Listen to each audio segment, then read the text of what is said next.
Hello friends, तर स्वागत आहे तुमचं आपल्या या यूट्यूब चॅनलवरती. मित्रांनो, चॅनलवर नवीन असाल तर चॅनल सबस्क्राईब नक्की करा. हे म्हणताच कबीर घरातून बाहेर जाण्यासाठी घाईने पुढे झाला, पण तो लिव्हिंग एरियापर्यंत पोहोचण्याआधीच त्याच्या नजरेसमोर इशिता घरात येताना दिसली. ती पूर्णपणे ठीक दिसत होती. इशिताला पाहताच सगळं कुटुंबच थक्क झालं. ती 2-3 तासांनी परत आली होती आणि जणू काही घडलंच नाही अशा कॅज्युअली वागत होती. कबीर शांतपणे तिचा चेहरा आणि भाव पाहत होता. तिच्यासमोर येताच तो घाबरलेल्या स्वरात म्हणाला, "तू कुठे गेली होतीस? तुला कुठे जायचं होतं तर आम्हाला सांगायला हवं होतं ना. असं काही न कळवता जायचं म्हणजे काय?" कबीरचं बोलणं ऐकून इशिताने आधी सगळ्यांकडे पाहिलं, मग हलकीशी स्मित करत म्हणाली, "मी तर फक्त बोर झाली होती आणि घरात कुणी होतच नाही, म्हणून बाहेर थोडं फिरून यावं असं वाटलं. बाहेर गेल्यावर वाटलं की तुम्ही लोक काळजी करत असाल, म्हणून परत आले. खरं तर मी बरोबरच विचार केला. तुम्ही माझ्यामुळे चिंतेत पडलात." इशिता बोलत होती, पण कबीरची नजर तिच्या हातात घट्ट पडलेल्या पर्सवर गेली. तिला पाहून त्याला वाटलं ती फिरायला नव्हे तर शॉपिंगला गेली होती. त्याने डोळे बारीक करत विचारलं, "तू फक्त बाहेर फिरायला गेली होतीस? मग हा बॅग कशाला? आणि फिरायला गेली होतीस तर फोन घरी कसा राहिला? फोन तर बरोबर नेलाच असतास." कबीरचे शंकास्पद भाव पाहून इशिता चकित झाली आणि त्यानंतर, "मी खरंच फिरायलाच गेले होते. हा पर्स माझ्याकडे फक्त म्हणून होता की कदाचित यात माझा फोन असेल, पण बाहेर जाऊन पाहिलं तर फोन तर यात नव्हताच. म्हणूनच परत आले. तुम्ही माझ्यावर कसा काय संशय घेऊ शकता? मी का खोटं बोलेन?" इशिताचं बोलणं ऐकून कबीर शांतपणे म्हणाला, "मला माहीत आहे तू खोटं बोलत नाहीस, पण असं काही न सांगता घराबाहेर जाणं बरोबर नाही. तुझी तब्येत अजिबात ठीक नाही. तू वारंवार बेशुद्ध पडतेस, स्वतःलाच त्रास देतेस. मला भीती वाटते कधी काही गंभीर होऊ नये म्हणून. जा, शांतपणे खोलीत जाऊन विश्रांती घे." कबीरचं बोलणं ऐकून इशिता हळूच हसली. तेवढ्यात अधिराज खोल श्वास घेत म्हणाला, "भाभीला पाहून तर वाटते त्या आता पूर्णपणे ठीक आहेत. त्यांच्या चेहऱ्यावर पहा हसत आहे. आणि मी भाभींच्या रिपोर्टर्स लॅबमध्ये दिले होते. ते आले आहेत. म्हणून मला वाटलं की समोरच सांगावं. हवं असेल तर मी वाचून सांगतो त्या ज्यूसमध्ये नेमकं काय होतं." कबीरने मान डोलावली. अधिराजने हसत लिफाफा उघडायला घेतला, पण इशिता, जी त्याच्या शेजारीच उभी होती, अचानक घाबरली. तिने क्षणातच अधिराजच्या हातातून लिफाफा हिसकावून घेतला आणि म्हणाली, "आपण हे काय करताय? मी खरंच ठीक आहे. माझ्यासोबत काहीही झालेलं नाही." असं म्हणत तिने लिफाफा आपल्या पर्समध्ये ठेवला आणि कबीरकडे पाहत म्हणाली,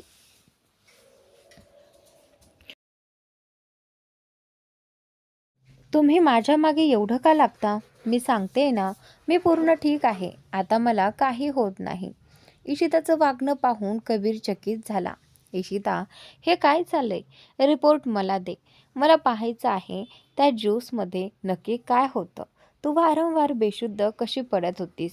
असं वाटत होतं जणू कोणीतरी तुला हिप्नोटाईज करते. आधी रिपोर्ट पाहू, मग ठरवू की तुला खरंच काही झालं होतं का की नाही. रिपोर्ट माझ्याकडे दे." कबीरचा राग पाहून इशिताला समजलं की आता ती काही टाळू शकत नाही.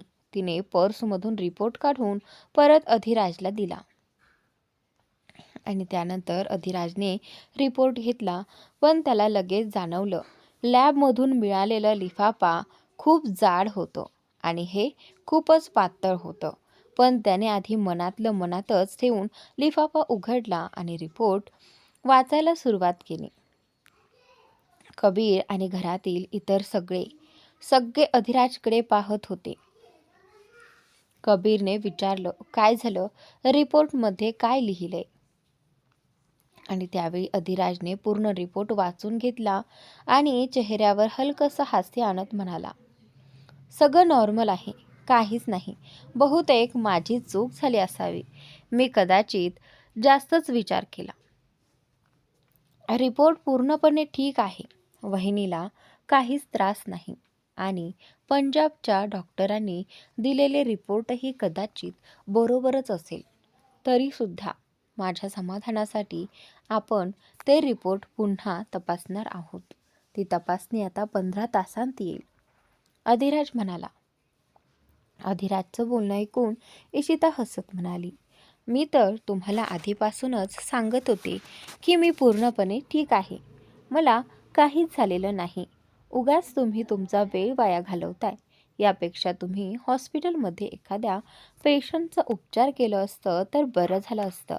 इथे राहून तुम्ही तुमचाही वेळ वाया घालवला आणि माझाही. हे बोलून इशिता शांतपणे आपल्या खोलीत निघून गेली. इशिताचा बोलण्याचा लहेजा पाहून कबीरला ते खूप विचित्र वाटलं आणि अधिराजला तर आणखी जास्त. त्याला इशिताबद्दल फारसं माहीत नव्हतं, पण एक गोष्ट मात्र तो नक्की जाणत होता. इशिता त्याच्याशी कधीही अशा टोनमध्ये बोलत नसे. मोठी जानकी खन्ना आणि जान्हवी खन्ना दोघीही इशिताच्या वागण्यामुळे थोड्या हैराण झाल्या होत्या, पण सध्या कबीरसमोर त्या काही बोलू शकत नव्हत्या. जान्हवी कबीरजवळ येत म्हणाली, मला माफ कर, कदाचित मी चुकीचं समजलं होतं. तू बरोबर होतास. इशिता पूर्ण ठीक आहे. शक्य असेल तर तिची काळजी घे. कुठलीही प्रॉब्लेम असेल तर मला लगेच सांग. मी नेहमी तुमच्या सोबत आहे. आता तू तिच्याकडे जा. मी काहीतरी गरम करून पाठवते. जान्हवीच्या बोलण्यानंतर कबीर तिथून निघणार इतक्यात त्याला काहीतरी आठवलं. तो मयंककडे पाहत म्हणाला, मी असिस्टंटला एक काम सांगितलं होतं, त्याला परत सांग आणि सांग की इशिता ठीक आहे, पण तरीही आपलं काम नीट कर आणि काही प्रॉब्लेम असेल तर सर्वात आधी मला इन्फॉर्म कर. हे बोलून कबीर आपल्या खोलीकडे गेला. थोड्या वेळात तो खोलीत पोहोचला तर इशिता सोफ्यावर बसून फोन वापरत होती. गेल्या 2 दिवसात जी इशिता तब्येतीमुळे बेडवर पडून होती, जी व्यवस्थित डोळेही उघडू शकत नव्हती, तीच इशिता आता अगदी नॉर्मल बसली होती. जणू काही तिला काहीच झालं नव्हतं. साधारणपणे अचानक बरे झालेल्या व्यक्तीच्या चेहऱ्यावरही कमकुवतपणा दिसतो, पण इशितामध्ये तसं काहीच नव्हतं. इशिताने कबीरला पाहिलं आणि फोन बाजूला ठेवत ती त्याच्या जवळ आली आणि त्यानंतर त्याच्या चेहऱ्याकडे पाहत ती हसत म्हणाली, काय झालं? असं का बघताय? तुम्हाला वाटतंय का की मी तुमची इशिता नाही? आणि त्यानंतर हे ऐकून कबीरने तिच्या हातांकडे पाहिलं. मनातलं एक शंका पूर्णपणे दूर करण्याचा तो प्रयत्न करत होता. जर तो इशिताला स्पर्श करू शकत असेल तर त्याच्या समोरची मुलगी खऱ्या अर्थानं इशिता आहे आणि जर ती इशिता नसती तर तो तिला स्पर्शच करू शकला नसता. हे विचार करून त्याने इशिताचा हात धरला आणि हसत म्हणाला, असं का बोलतेस? त्या क्षणी त्याला काही विचित्र जाणवलं नाही. जसं तो नेहमी इशिताजवळ शांतता आणि सुकून अनुभवत असे, आजही तसंच जाणवत होतं. पण एक गोष्ट मात्र नव्हती, त्याला तो आधीसारखा सुकून मिळत नव्हता. कबीरचं बोलणं ऐकून इशिता हसत म्हणाली, मी असं म्हणून कारण तुम्ही थोडे वेगळे वागताय. आधी तुम्ही माझं प्रत्येक बोलणं लगेच ऐकायचा, पण आज तुम्हाला माझ्यापेक्षा इतरांच्या बोलण्यावर जास्त विश्वास वाटत होता. इशिताच्या शब्दांवर कबीर शांतपणे म्हणाला, मला तुझ्यावर पूर्ण विश्वास आहे. फक्त तुझी काळजी होती म्हणून शंका वाटली. तू इतक्या लवकर ठीक झालीस हे पटणं कठीण होतं, पण अजूनही तुला आरामाची गरज आहे. तू आराम कर. मला थोडं काम आहे. मी नंतर भेटतो. हे बोलून कबीर तिच्याकडे न पाहताच खोलीतून बाहेर निघून गेला. कबीर गेल्यावर इशिता परत सोफ्यावर बसली आणि टेबलावर ठेवलेला फोन उचलून चालवू लागली. काही वेळाने तिने आपला पर्स घेतला आणि त्यातून अधीराजच्या हातातून घेतलेला लिफाफा बाहेर काढला. तिने तो उघडून रिपोर्ट वाचली आणि त्यात अगदी तिच्या अपेक्षेप्रमाणेच लिहिलेले होते. रिपोर्ट वाचून ती हलकेच हसत म्हणाली, जर ही रिपोर्ट वेळेवर बदलली नसती तर आतापर्यंत यांना कळलं असतं की इशिताने जे ज्यूस पिलं होतं त्यात काहीतरी मिळालेलंच आहे. हे विचार करताच इशिता त्या लिफाफ्याचे छोटे छोटे तुकडे करते आणि ते डस्टबिनमध्ये टाकून आपला पर्स टेबलावर ठेवते व खोलीच्या बाहेर निघून जाते. इशिताच्या जवळ राहणं कबीरला खूप विचित्र वाटत होतं, म्हणून तो घरातून बाहेर पडत होता. तेवढ्यात त्याची भेट त्याच्या असिस्टंटशी झाली. असिस्टंट बाहेरच कबीरची वाट पाहत होता. त्याने कबीरला येताना पाहिलं आणि ताबडतोब त्याच्याकडे येत म्हणाला, सर, आपल्या सांगण्यावरून मी पंजाबला जाऊन सर्व चौकशी केली, पण तिथे गेल्यावर असं काहीही सापडलं नाही की ज्यावरून कळेल की मॅडमसोबत काही चुकीचं घडलंय. मी तिथल्या नोकरांना देखील विचारलं. त्यांचं म्हणणं असं होतं की घरचे सगळे लोक खूप चांगले आहेत. कोणाकडून कोणाबद्दल तक्रार नाही आणि मॅडमशी तर सर्वजण प्रेमाने वागत होते. त्यांना त्रास देण्याचा प्रश्नच येत नाही. आपल्या सांगण्यावरून मी आपल्या बुवा दादींच्या कुटुंबावरही लक्ष ठेवलं. तेही मॅडमचीच काळजी करत होते. लग्न झालं असलं तरी त्यांना अजूनही मॅडमची काळजी होती. पण सनाया मॅडमला शासन मॅडम काही फारशी आवडत नाही. लग्नानंतर त्यांनी असा कोणताही प्रतिसाद दिलेला नाही की ज्यावरून कळेल की त्यांना मॅडमची काळजी आहे. असिस्टंटचं बोलणं ऐकून कबीर शांतपणे त्यांच्याकडे पाहत उभा राहिला. असिस्टंटला जाणवलं की कबीर काहीही बोलत नाही, म्हणून त्याने हात हलवत विचारलं, सर, कुठे हरवलात? मी बोलतोय, ऐकता आहात ना? मला तर वाटतं मॅडम पूर्णपणे ठीक आहेत. कदाचित जास्त झोप किंवा ताणामुळे त्यांची तब्येत बिघडली असेल. आपण काळजी करू नका. आणि होलीही येते आहे ना, तिची तयारीही करायची आहे. असिस्टंटचं बोलणं ऐकताच कबीरच्या डोळ्यात अचानक चमक आली. तो लगेच विचारतो, होळी येते आहे आणि होळी कधी आहे? कबीरचा प्रश्न ऐकून असिस्टंट हसत म्हणाला, परवा आहे आणि मी पंजाबहून परत येत असताना दादीजींचा फोन आला होता. त्यांनी सांगितलं की होळीची सगळी तयारी आजपासूनच सुरू करायची आहे.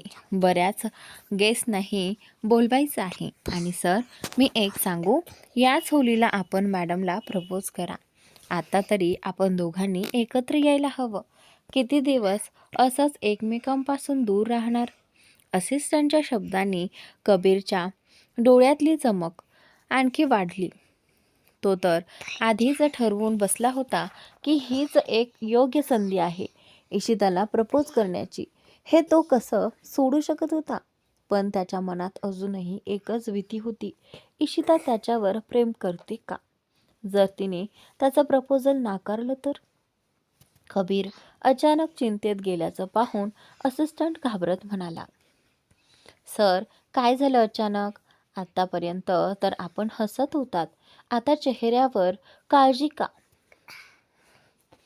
कबीर शांतपणे म्हणाला, मी तुला प्रत्येक गोष्ट सांगतो, काहीही लपवत नाही. तुला माहीत आहे की मला आधी इशितावर प्रेम नव्हतं, पण ज्या दिवशी मला कळलं की मी तिच्यावर प्रेम करतो तेव्हाच मी तुला सांगितलं. पण मला भीती वाटते की जर तिने नकार दिला तर? जर तिला माझ्याबद्दल तसंच वाटत नसेल तर? कबीरची भीती ऐकून असिस्टंट मोठ्याने हसला आणि म्हणाला, असं कधीच होणार नाही सर. मॅडम आपल्यावर खूप प्रेम करतात. मॅडम तर उलट भीती वाटायची ती की कधी मॅडमनेच तुम्हाला प्रपोज केलं आणि तुम्ही नकार दिला तर मग त्यांची अवस्था काय झाली असती? मी खात्रीने सांगू शकतो, मॅडम नक्कीच होकार देतील, कारण त्या देखील आपल्यावर प्रेम करतात. आपण नेहमी त्यांच्याकडे रागाने पाहत होतात, म्हणून कदाचित कदाचित त्यांच्या डोळ्यातलं प्रेम, त्यांच्या मनातल्या वेदना आणि आपण पाहिलंच नाही. पाहिलं असतं तर आत्ताच मॅडमला प्रपोज केलं असतं. हे ऐकल्यावर कबीरही हसत म्हणाला, कदाचित तू बरोबर आहेस. मी ठरवलंय, या होळीच्या दिवशी मी इशिताला प्रपोज करणार आणि तिला कायमची माझी करणार. हे बोलताना कबीरच्या चेहऱ्यावर अशी स्मित रेषा होती की असिस्टंटला वाटलं कबीरला पहिल्यांदाच इतकं मनापासून हसताना पाहतोय. तोवर दुसऱ्या बाजूला मित्तल मेन्शनमध्ये अनया आणि अंजली यांच्यात कडवट वैर सुरूच होतं. ना अनया अंजलीला पाहू इच्छित होती, ना अंजलीला अनया दिसणं आवडत होतं. घरातील नोकरसुद्धा या दोघीच्या भांडणामुळे त्रासलेले होते. अनया काहीतरी बनवायला सांगायची तर अंजली ते न खाता वेगळंच काही बनवायला लावायची आणि अंजली जे बनवायला सांगायची ते करण्यास अनया सरळ नकार द्यायची. अशा परिस्थितीत नोकरांना काहीच सुचत नव्हतं. शेवटी त्यांनी सगळी माहिती जाऊन सोहेलला सांगितली. त्यावेळेस सोहेल घरी नव्हता. दरम्यान अंजलीच्या मनात विचार आला की आता अनयाला धडा शिकवण्याची योग्य वेळ आहे. म्हणून ती हसत अनयाला म्हणाली, तुला माहिती आहे ना, लवकरच माझी आणि सोहेलचं लग्न होणार आहे. मग मी स्वतःच्या हाताने बनवलेलं जेवण त्याला खाऊ घालणार आहे. तुझं नशीब असं संधी देईल की नाही काही सांगता येत नाही. खरं सांगू, मी एवढी वाईट नाही. तू इच्छिलस तर इथं असताना तूही त्याला स्वतःच्या हातचं जेवण देऊ शकतेस. काय आजच बनवून पाहशील का? कदाचित तुझ्या हातच्या जेवणामुळे त्याला तुझी दया आली तर, तुला इथे राहायला परवानगी मिळाली तर तरी मिळेल. अंजलीचं बोलणं ऐकत अनया जी फोनवर स्क्रोल करत होती, डोळे अर्धे करून म्हणाले, पहिली गोष्ट म्हणजे या घरात राहण्यासाठी मला कुणाची परवानगी लागत नाही. हे घर माझंच आहे आणि विसरू नकोस, अजून माझा आणि सोहेलचा घटस्फोट झालेला नाही. दुसरी गोष्ट, जेवण बनवण्याची मला काहीच अडचण नाही. आवश्यकता पडली तर मी त्याच्यासाठी कधीही बनवू शकते. तू आठवण करून दिलीस ते बरंच झालं. मी विचार करत होते, आजच का नाही स्वतःच्या हाताने माझ्या नवऱ्याला जेवण बनवून द्यावं. आणि त्यानंतर शेवटी बायकोच्या हातचं जेवण हे पुरुषाची सर्वात मोठी कमजोरी असते. मला कमी लेखू नकोस. मी आधी अनया खन्ना होते आणि आता अनया सोहेल मित्तल आहे. हे म्हणत तिने फोन टेबलावर ठेवला आणि चिडलेल्या नजरेने स्वयंपाकघरात निघून गेली. अनया किचनमध्ये पोहोचते तोच सोहेल घरी परत आला. त्याला लिव्हिंग एरियामध्ये अंजली सोडून कुणीच दिसलं नाही. त्याने बॅग सोफ्यावर ठेवत विचारलं, अनया कुठे आहे? आणि त्यानंतर सोहेलला अचानक पाहून अंजली दचकल्यासारखी झाली. तुम्ही इतक्या लवकर? तुम्ही सांगितलं होतं ना उशीर होईल, पण तुम्ही तर अजून लवकर आलात. आणि त्यानंतर सोहेलने खोल श्वास घेत उत्तर दिलं, काम आधीच पूर्ण झालं आणि नोकरांनी सांगितलं की तुझं आणि अनयाचं भांडण वाढतंय, म्हणून लगेच परत आलो. ती कुठे आहे? मला तिच्याशी बोलायचं आहे. सोहेलचं बोलणं ऐकून अंजली मनातच घाबरली. अरे बापरे, जर हा किचनमध्ये गेला तर माझा संपूर्ण प्लॅनच फसणार. तिला फक्त काही मिनटं सोहेलला इथेच थांबवायचं होतं, जेणेकरून किचनमधली घटना घडून जाईल. अंजली शांत बसलेली पाहून सोहेल चिडून म्हणाला, मी विचारतोय काहीतरी, सांग ना, अनया कुठे आहे? सांगणार नाहीस तर मी स्वतः शोधतो. त्यानंतर तो रागाने पुढे जाणार इतक्यात तिथून जाणारा नोकर म्हणाला, सर, मी मॅडमला किचनमध्ये जाताना पाहिलं होतं. कदाचित त्या तिथंच असतील. नोकर एवढंच म्हणाला आणि अचानक किचनकडून जोरदार आवाज आला. तो आवाज ऐकताच अंजलीच्या चेहऱ्यावर एक दुष्ट समाधानाची स्मितरेषा उमटली. पण सोहेल आणि इतर नोकर घाबरून किचनकडे वळले. सोहेलने मागे पाहताच त्याचे डोळे विस्फारले. किचनमध्ये भीषण आग लागली होती आणि अनया त्यात अडकलेली किंचाळत होती. क्षणाचा विलंब न करता सोहेल किचनकडे धावत निघाला. परंतु दरवाजापर्यंत पोहोचेपर्यंत आग पसरली होती आणि अनया मध्येच अडकली होती. ते पाहून सोहेलचं हृदय जोरात धडधडू लागलं. त्याला काहीच सुचत नव्हतं.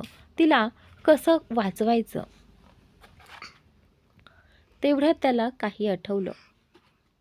शेजारच्या स्टोर रूमकडे धावत जाऊन त्याने काही कपडे ओढून घेतले, स्वतः भोवती गुंडाळले आणि किचनमध्ये घुसला. तोवर फायर अलार्म वाजला होता आणि वरून पाणी पडू लागलं होतं. सोहेल आत गेला तेव्हा त्याला अनया कुठेच दिसले नाही.